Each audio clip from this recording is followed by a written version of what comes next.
Alright, so this is Steve, and we're looking at just regular effort swimming here for 100 yards. So the one of the first things we talked about was when you're reaching forward with that right, excuse me, is it left arm, and turn to breathe. You notice how you sort of kick off to the side there as you turn to breathe. That's partially because when you're extending forward and turning, your hand is going just up to the center line of your body, not quite to the center line, but just up to it. And then when you breathe, it sort of swoops in under, and that causes you to just pivot a bit or fishtail slightly as you swim. So we were talking about keeping when you extend forward, keep your hand approximately in line with where your shoulder might be as you're swimming, rather than up to the center line of your body. And I know you can you'll be able to look forward and see where your hand is going from here on out. The other thing, and you'll see this when I start filming from the side, is there's some space in between your shoulder and your head when you extend or reach forward, as you see right here. So see that gap? So that means that there's room for more extension, or by that rotation. That 6 kick on your side drill or rotation drill is going to be one that's going to be useful for this. The reason being is when you have a little gap like that, it means that you're not fully extending, so you're missing out on a little bit of water that you could grab at the beginning of the stroke.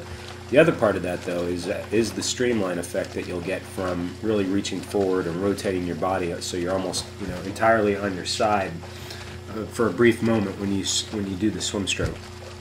So those two reasons, streamlining as well as just a bit more extension, a bit more grab per stroke, is going to make some speed difference. Now your catch is pretty good. That catches that underwater portion of the stroke. When you start to do the catch-up drill and one-arm drill, we'll be able to get a little bit of a more clear shot on that. The key is always going to be a high elbow catch, maintaining, and that's on that left. That's pretty good. You can see how you're getting the elbow sort of anchors, and then your hand and forearm pivot so that they're vertical. That's what we're looking for. The right was a little needs a little more work than the left. Right. Your body position was good. That's not you, but that's you. Your body position was good. Your hips were riding high in the water, and your kick is fine. The kick's nothing I'd worry about. So this is catch-up drill. This is where you leave that arm extended forward, and then your hand catches up to the other hand.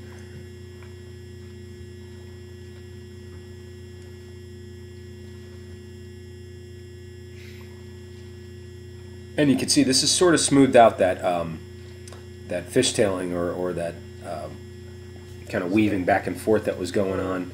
And the reason being is now you're trying to extend forward, and I'm not sure if at this point we had talked about it, but you might be looking at your hands to try and make sure you're not crossing over at all. So you can see how you sort of filled the gap in there between your shoulder and your head. So that's an improvement on the extension part of the stroke, which the reason, again, you want to work on that extension is so you get the most water out of each pull, that you move forward as much as possible with each pull. And the more you extend forward, the more you are able to sort of anchor that hand, forearm, and then pull yourself past it. Because that's really what's going on when you're swimming. You're pulling yourself past your arm and your hand. That's the way to do it correctly, anyway.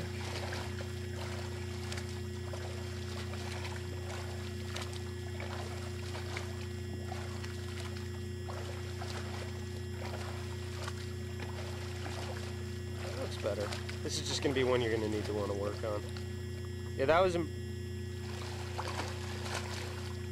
Alright, so this is one arm drill.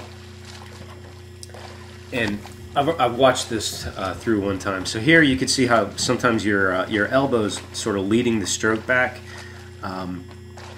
So maybe not the best catch that we've seen.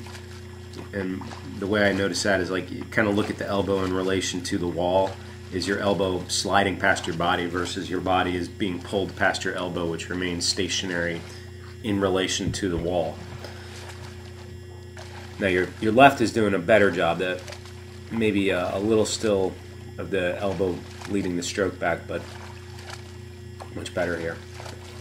The next time, I think we stopped and we talked about it, and then on the next round of drill, you're going to see an improvement on that right arm pull.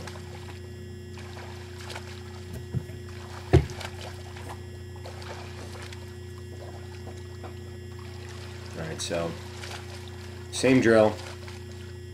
And you notice now how that forearm and hand sort of pivots downward, takes that vertical position a little more quickly. More quickly. The idea is that you're pulling yourself past that point, and that's a much better catch phase of the stroke there. Definitely better.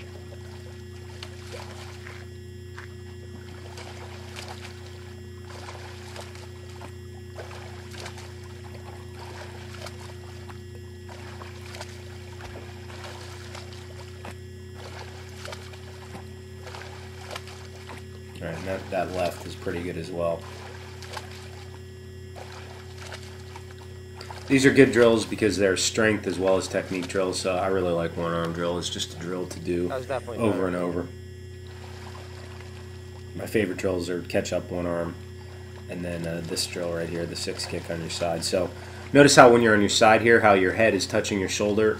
That's what we're looking for at the beginning of these strokes. You really want to reach really nice. I mean, see the reach you're getting out of those?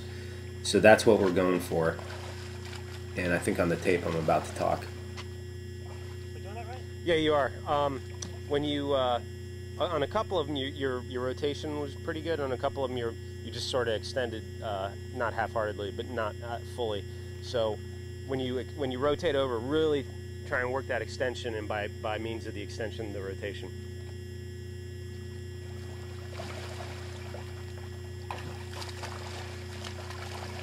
All right, so this is a good one to work on the extension. Your streamline is much improved when you really reach forward like that for that brief moment, so you present more of a hydrodynamic object to the water. All right, so that's part 1. Part 2 will be up soon.